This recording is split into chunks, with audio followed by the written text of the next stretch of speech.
Hello and welcome to this interview with Nakanishi-san, the new CEO of MC Aviation Partners.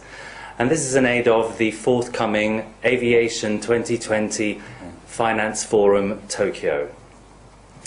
What I'd like to do is first ask Nakanishi-san to tell us a little bit about himself, and then we'll go through with the rest of the interview.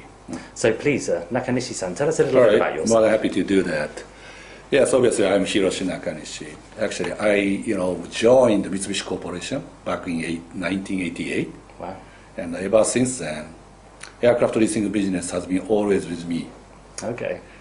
Talking about a little bit more details of my career up to now.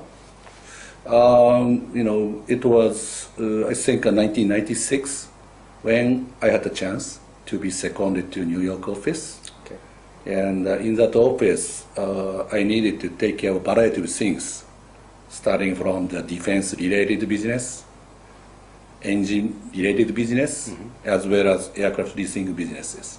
Okay.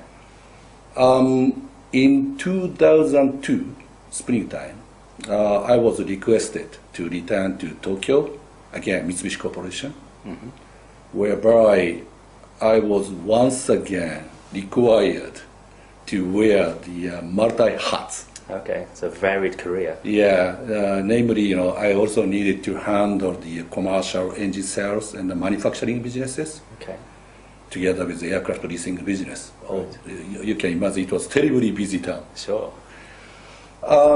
In 2008, Mitsubishi Corporation decided to spin out the aircraft leasing unit. By the way, at the time, I was a team leader. Okay. In charge of aircraft leasing. Yeah.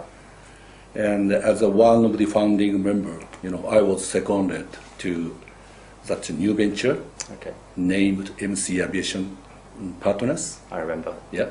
And I carried the CEO position since then.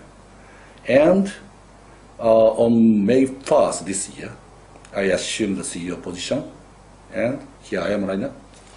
So you were the Chief Operating Officer prior to this? Okay. Okay, grateful. It's very nice to be here. So let's get started. Okay. Are heightened Eurozone concerns spurred by fears of a sudden Greek bank run and spread of the crisis to Spain, prompting NCAP to approach the market differently? Actually, short answer is no. Certainly the economic and political turmoil in the Eurozone casted a dark cloud over the global economy, which I believe in turn leads to increasing concern about the market downward in the airline and aircraft leasing industries.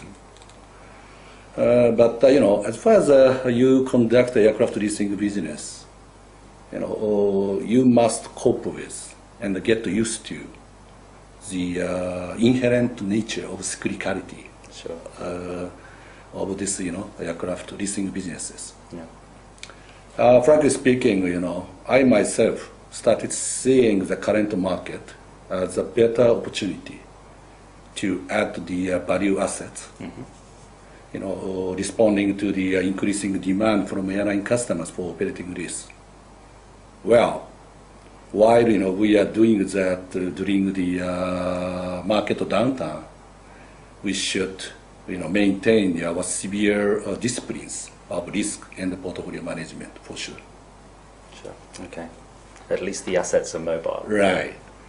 Okay. So, is there still a lot of weakness in lease rates, in your opinion, of mid-life narrow-body assets, particularly the A320s? And do you expect this to improve anytime soon? Well, frankly speaking, we've been also experiencing the softer market with such a particular type of aircraft in these days. And I'm afraid that the meaningful recovery in the lease rental for that particular aircraft, especially mid-life, A320s, has still it to be witnessed. Right. But, I was somehow encouraged to learn the other day that Airbus, announced to indefinitely, suspend their original plan to raise the production rate up until 44. And I'm really hopeful, Airbus has been really sensitive to manage such a, supply-demand balance from now on. Sure. But, we should remember, the bottom line is, the A320 has already built sizable market and the customer bases. And it's my belief that unless, another big failure of their operators is seen, I guess the current market situation will be gradually settled down. Okay. And so that leads me to my next question. Do you think Airbus and Boeing production rates are justified by market demand? Well, as far as they stay as it is, like 35 for Boeing and 40 for A320, I'm confidently, telling you, it should be, justified. Always question rise on how soon and how much they are trying to raise the production rate without, impeding the balance between supply and demand. Sure. Unfortunately, I've got to tell you, it's kind of the manufacturer's nature to oversell. And I think most of us, from time to time, see the two big orders or mega orders coming in from the operators or leasing company. In my opinion, it could be excessive and potentially, lead to cutting in the lease rate and asset value of those particular type of asset furthermore. Okay, sure. So we should be very carefully monitoring it and exchanging with both manufacturer, each of the views. Yeah. Always pressure on margins. Right. Okay. So what are your views in placing direct speculative orders to manufacturers? This is very, very clear from the beginning of journey at MCAP Group. It's been always integral part of our mid-term and long-term strategy to place a speculative order. Right. Why? It's vital, not only to secure the constant delivery stream for the growth of our portfolio, but to add to the value to our leasing services to airline customers as well. Up until now, we've been only playing with the sale leaseback. Of course, with sale leaseback, I'm sure we can contribute to the airline customer financially. But once we start placing the orders, we can be distributor, and I'm hopeful at that time we can also contribute to the airline customer in the area of their grand design of fleet planning. So, having said that, placing the speculative order is very, very important for us. And although maybe current market doesn't necessarily entertain such a strategy yet, we will patiently and carefully search that opportunities. Cool. Definitely in it for the long term, of course. Okay, so MCAP mainly specialises in narrow-body sale and leasebacks. Are there any plans to expand your wide-body exposure, and if so, through which types? Perhaps I should first share with you the fact itself. As of today, we have almost 100 aircraft plus alpha owned.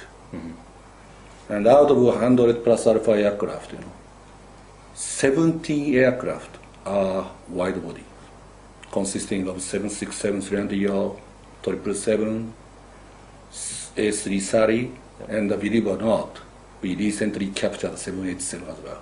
Wow, congratulations. Thank you very much.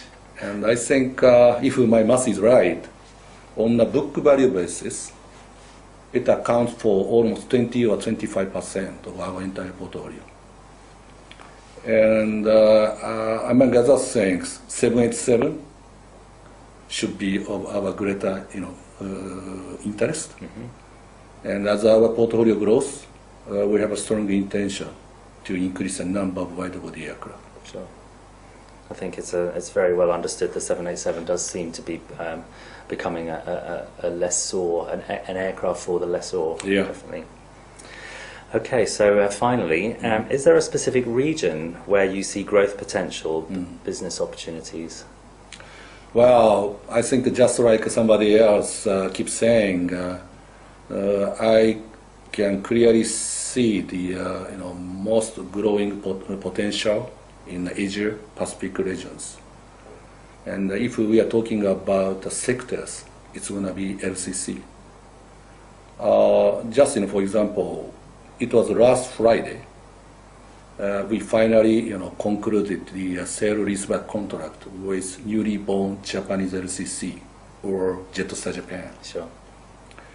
And a week ago, we also made a very first direct deal with Tiger Airways. So likewise, we've been seeing the huge growth potential in this region and such sectors. And of course here in Japan. And, of course. With the Jetstar launch this week, it remains to be seen how the LCC sector grows in Japan. Right. It's very exciting times. Right. Nakanishi-san, thank you very much. Thank you very much. And thank you very much to our media partner, Airline Business, for providing the questions.